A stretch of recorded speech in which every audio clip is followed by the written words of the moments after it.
Ray, we're recording again. You were talking. This is tape. This is tape number 12. Ray Lindwall. You were talking about your training methods in the time that you played. You were left to your own devices very largely to work out your own training routines, and it was up to you to work out how and when you were going to train. You used to get up at 5 in the morning and run. Well, yes, that was in my young day and my old day as well. But I started to run about the age of 11 or 12. And I used to run, but it was only when I was about 14, I started to run the 5 miles every morning. I used to run down to a place called Cars Park and do a 220-yard swim and then run back again, which is what I considered my exercise. But I think that was a bit more than 5 miles, but it was what I thought was good enough for me. And I did that at least 4 days a week, sometimes 5 and sometimes 6 or 7. But mostly later on I was curtailed a bit because a chap saw me doing that and he gave me 3 dogs to run. And he said, don't run them, walk them. They didn't win many races because I used to run them. But they were fast. They used to help my speed. But no, I used to train every morning by myself. And sometimes my brother used to come out with me, but not often. He gave up cricket and I kept going, and he played football. So he trained the football season, I trained the cricket season, I ran by myself. Most of the players did some training on their own, I know, but we didn't have any practice at our clubs. Well, we didn't at St George. I only went to practice once or twice in my life playing with St George. The only practice I got was when I was brought up to the cricket ground as a promising fast bowler to practice under George Lowe as a coach, and also when I got into Sheffield Seals side, we had to practice 2 days a week if possible. And how were those practices arranged? Well, it just went out about 3:30 to 5:30, and you had 10 minutes batting each. You had about 2 or 3 wickets, and when everyone had their bat, you just finished. You didn't do any running afterwards or anything. There was no training. You just had a bat and a bowl, and no fielding practice. Very few went and had sometimes we used to have a slip machine. You'd go and have 3 minutes at that. It was very dangerous, I thought, anyhow. But we didn't do much training otherwise than batting and bowling. And it's very hard to get bowlers because the batsmen didn't like bowling. And the bowlers had to bowl first before they got a bat. So it wasn't a good way of practicing wasn't organised well enough. So certainly not organised to the extent that practices are today for first-class cricketers. No, well, they practice today, they train, they have physical exercises to keep them going. They run about 3 or 4 miles a day, and they have more every day. When they're away, they practice every day, and they have official PT exercise, which we don't know anything about. I didn't know anything about PT. I think we had it a couple of times in the Queensland side, but no one followed the instructor very closely. So they really should be a lot fitter today than they were in your day. Well, they would be because they play more matches than we did. We only played once every 3 or 4 weeks, a state match. And present day players are playing every week, and they naturally must be fitter if they're playing more. Do you think that the things like the standard of fielding, for example, are a lot better today than they were in those days?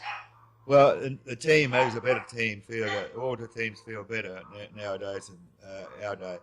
We had some good fielders like the Harveys and the Millers and the Davidsons and etc. But as a rule, we had some lazy chaps that didn't train, and they weren't the best fielders in the team, and they were a bit slow, and some of them lost their place in the team through their fielding. But today they train very hard and they practice hard. I think the one-day cricket, what really brought our fielding up to date was the Packer teams. They improved our fielding. They looked good, and they were on TV. Everyone's watching them, and they all start to feel better. And England was the worst fielding side in our world of cricket, but now they're very strong and they can throw just the same as we can. Normally you only had about 3 Englishmen who can throw, but now you've got everyone who can throw and they get the run outs. And I think most teams, all the teams, are much better than fitter and better fieldsmen than we were. You might recall Jack Cheatham's side, the South African team that came out in 52-53 was a very young side that had some good players like McGlue and McLean and Indy and people like that who were good bats. But the outstanding feature of that tour really was their fielding. Yes, well, their fielding was very good, but most of their good fielding was good catching. It wasn't running around, except for Brand. I think his name. He wasn't in that team, of course, but he was a terrific fielder. But I think he was a bit later in the 1970s. Yes, yeah. But the Roy McLean Tayfield was a good bowler, and he used to have fellas close into the wicket who were good fieldsmen, and they took some brilliant catches in Australia, and they did field very well. But most of it was catching. They were taking the catches close to the wicket. And, that's why they were classed as a good fielding side. Their ground fielding was only good with a few individuals. They still had their slow players that didn't run fast enough to cause a run out at any time. Yes. So the advent of the one-day game has really changed the face of cricket, hasn't it, in Australia? Well, one-day cricket has, because one-day cricket is really keeping the side's runs down, and if you keep a team down to under 200 runs, you should win. If you've got, naturally, they're both nearly the same strength, and the team that keeps the runs down and feels better will normally win the game. Yeah. Naturally, they've got to bowl well, but most teams have got good bowlers to bowl one-day cricket. But you see the team that does win the ones that take the good catches and field well. Yeah. How do you think that you would have taken to the one-day game as it's played today in the 1980s? All right. I think it's chaps like Keith Miller and Alan Davidson would be natural, great one-day cricketers. And I think I would have been all right because my bowling was, I kept the runs down anyhow. And also I got a few wickets without having slips. I didn't need slips to get wickets. And when I batted, I got runs quickly when I did get them. So I think one-day cricket would have been okay for me. I think I would have been quite happy with it. In fact, I would be happy with the way they play now and get paid for doing it. Yes, well, that would have been an enormous advantage for you, yes. I guess. Ray, can we talk now about some of the personalities of your era, and the one whose name is linked with yours and always will be is Keith Miller. Would you like to just talk about your association with him and Keith as a cricketer, and some of the events on and off the field, if that's possible? We talk about a few events off the field, but not all of them, because we used to go out too now and again, and what we didn't do right, we didn't let everyone know anyhow. No, but we didn't do much wrong, and there wasn't much wrong to do because we had to go officially to parties together, and we came home together. But Keith Miller, I met Keith when he came back with the services side just after the war, of course, and we played against him in New South Wales, played the services, and the first time I ever saw Keith bat was when he got against O'Reilly, who was bowling very well for us, and we were cleaning their side up pretty good. And Keith Miller stayed there and got a beautiful 108, and he batted very well, and it was very hard to bowl to him.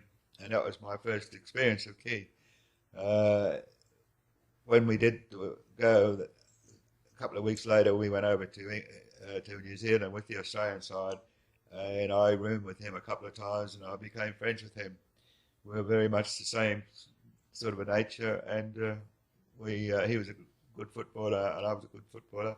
We used to kick a football to each other, but he was an Australian rules player, and he could kick a lot better than I could. But we had the same ideas, and we got on very well together, and we still do.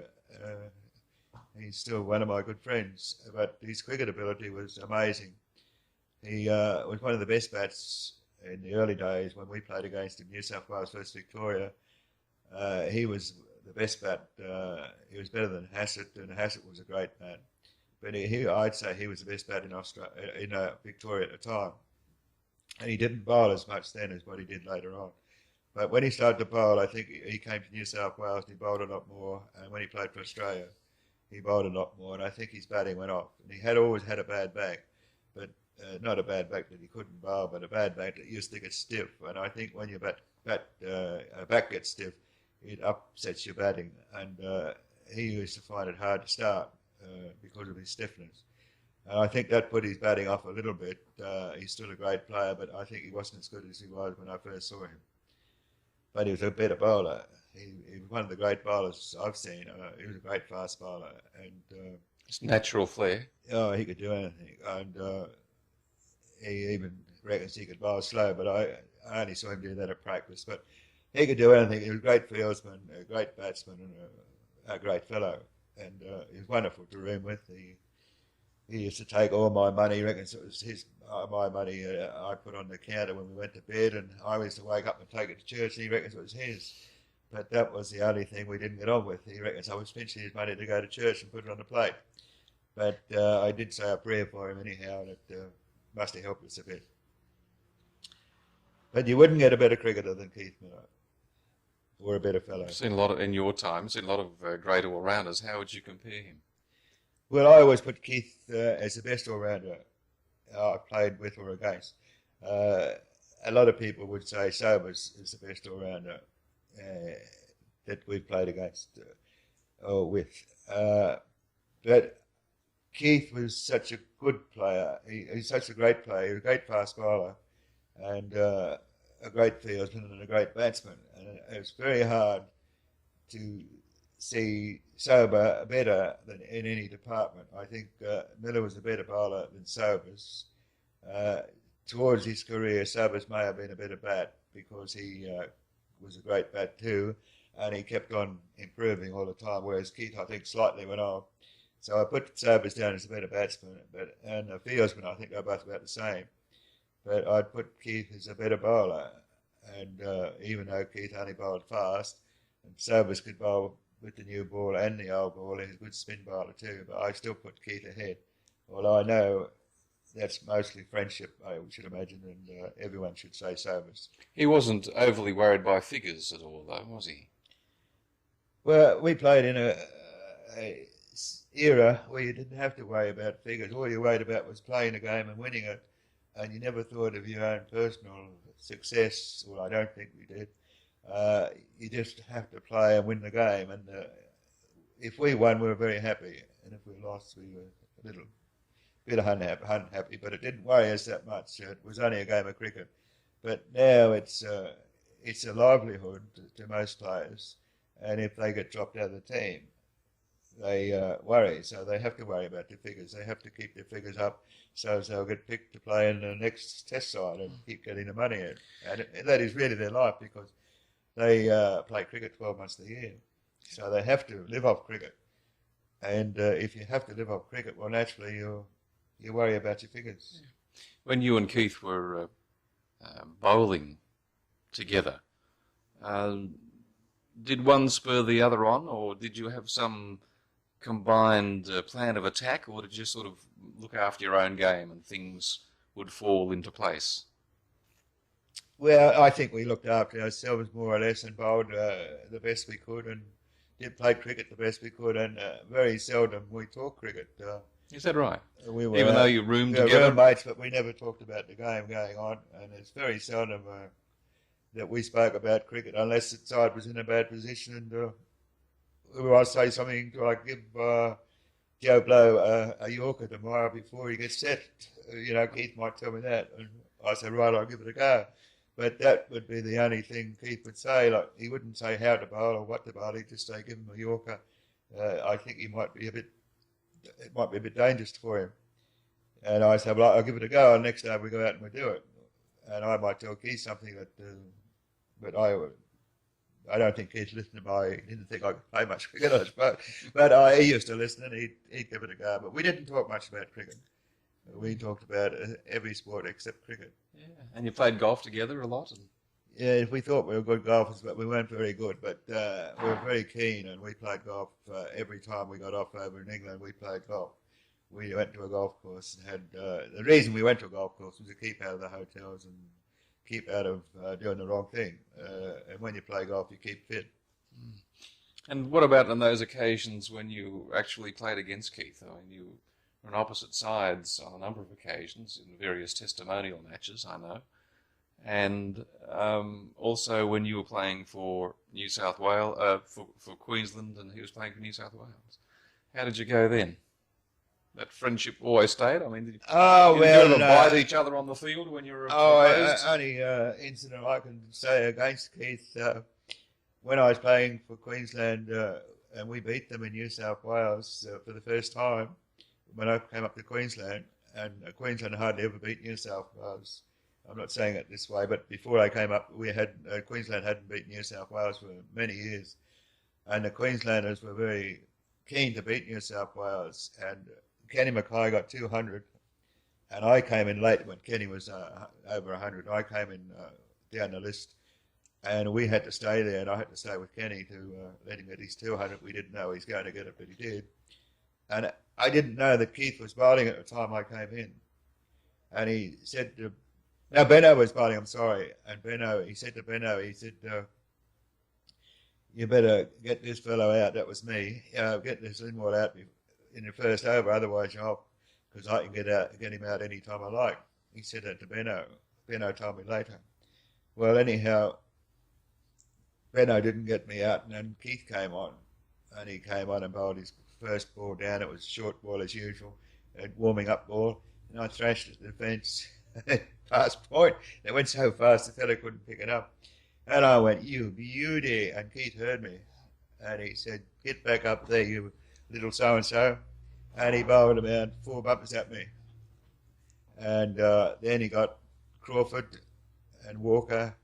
And I think they had another fast bowler, Brooks or someone. And they all bowled bumpers at me. That was the only time I can say that Keith ever tried to get me out with a bumper. Turned the heat on you, did he? Yeah, well, that was because what he'd said to Richie Bernard didn't come up. I don't think we can compete with you, dog.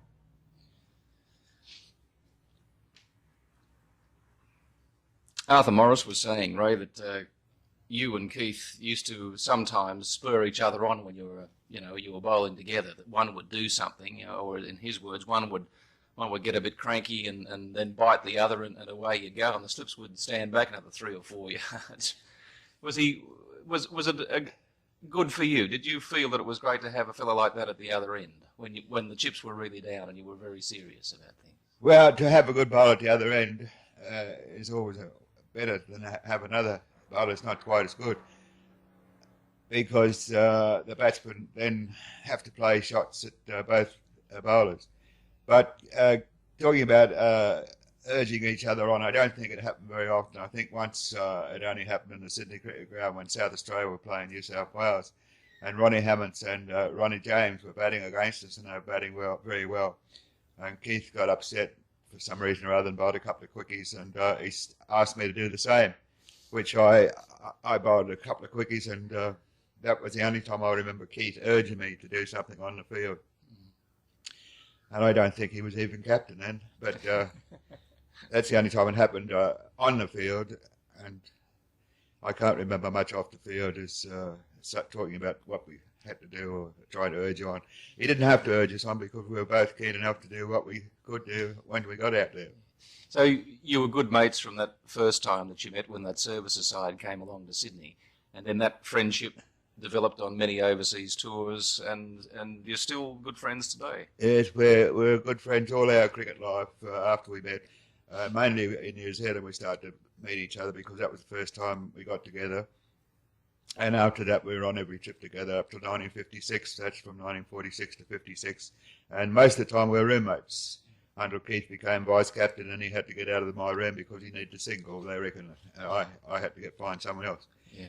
But we were great friends, and we're still great friends. We see each other as much as possible when we go to each other's state, and also we see a lot of each other in London and overseas when we get invited to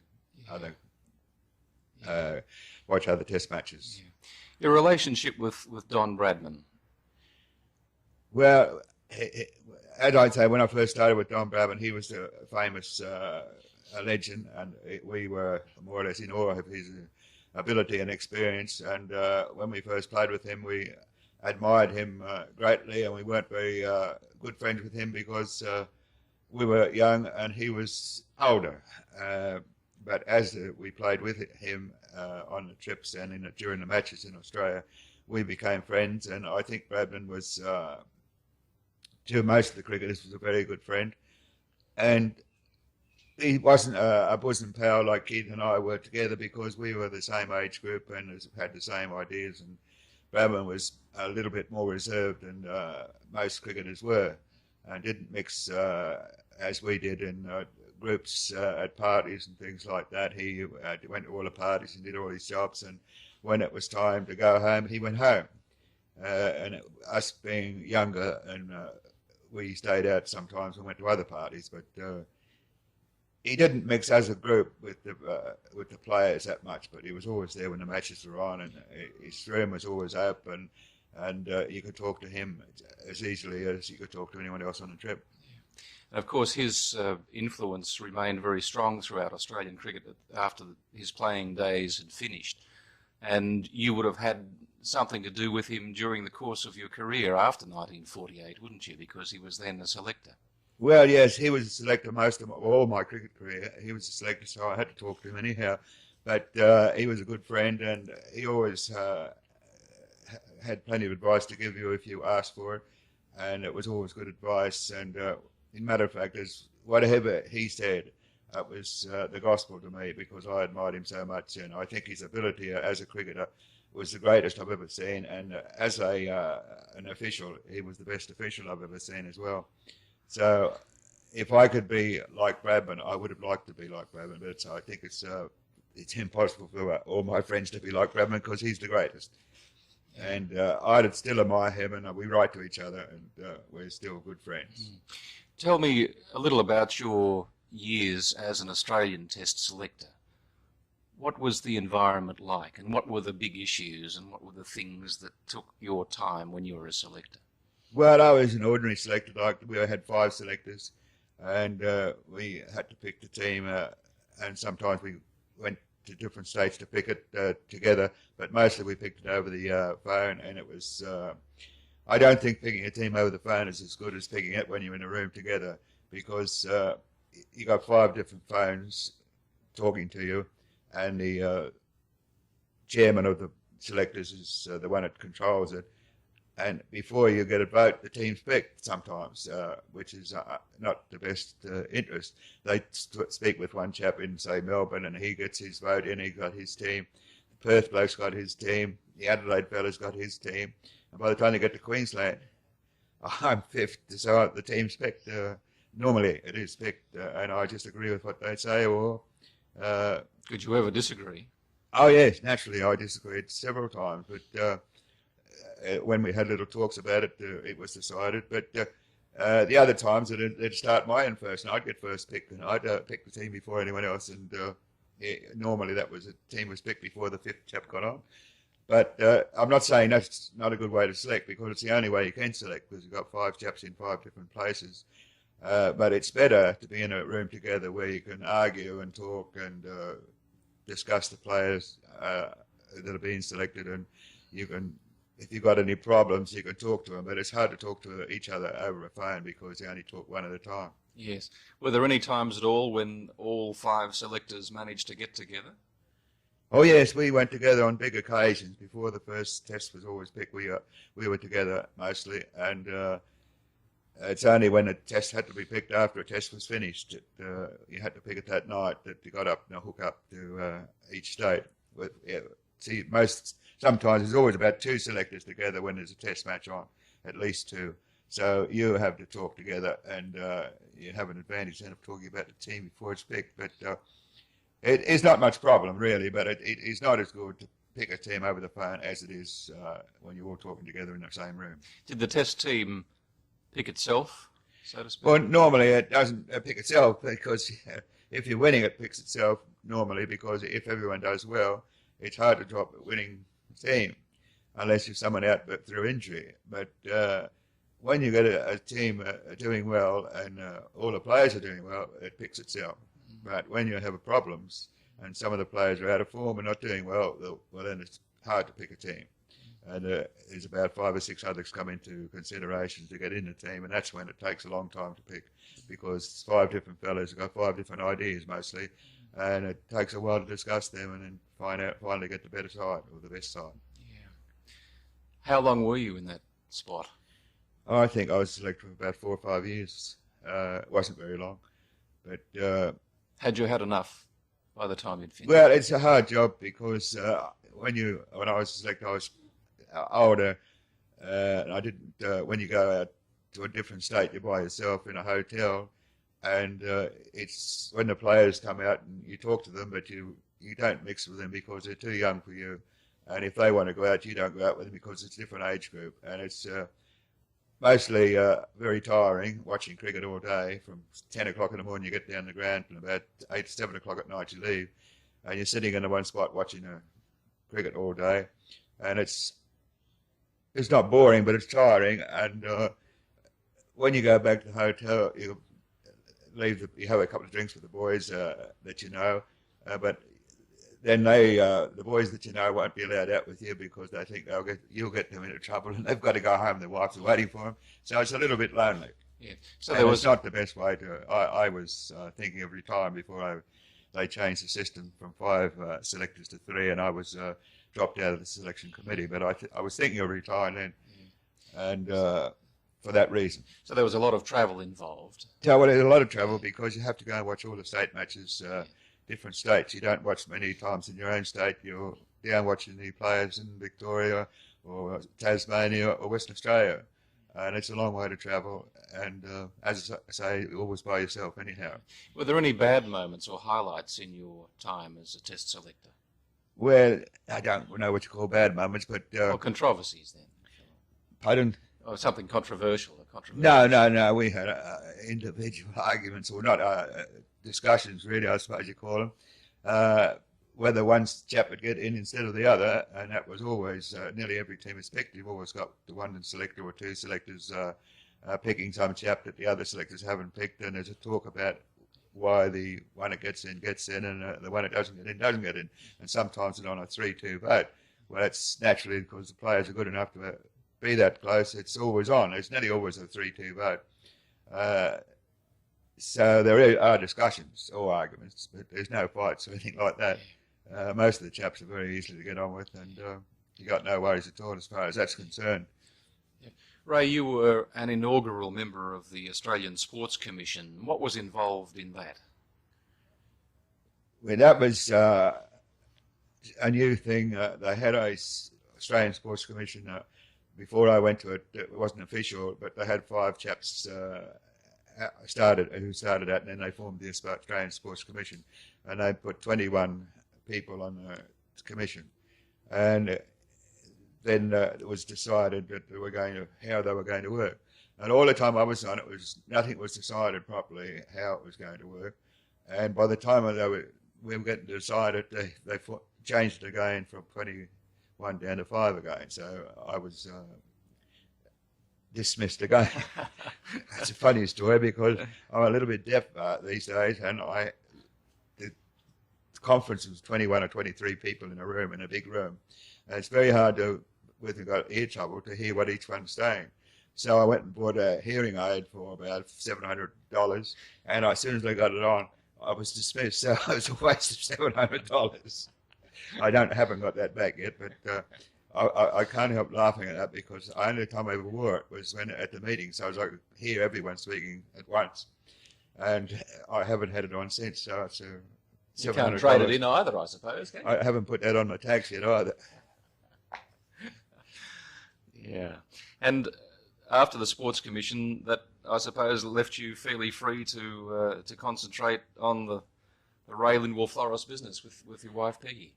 Well, the florist business is a hard-working business, and even though sometimes my wife says I don't do much, but when I was in hospital just recently, I've been in hospital for 6 months, or was in hospital for 6 months, and she had to do my jobs, which she didn't think I had anything to do. She said to me the first day I actually did one, that took me 5 hours to do that return, and I said, well, it only takes me 3, but you'll get used to it. And that was only one return, so she found out I did do something. Yeah. But So you still retain your interest in sport, cricket especially? I Yes, guess. but I go and watch the test matches in Sydney every year.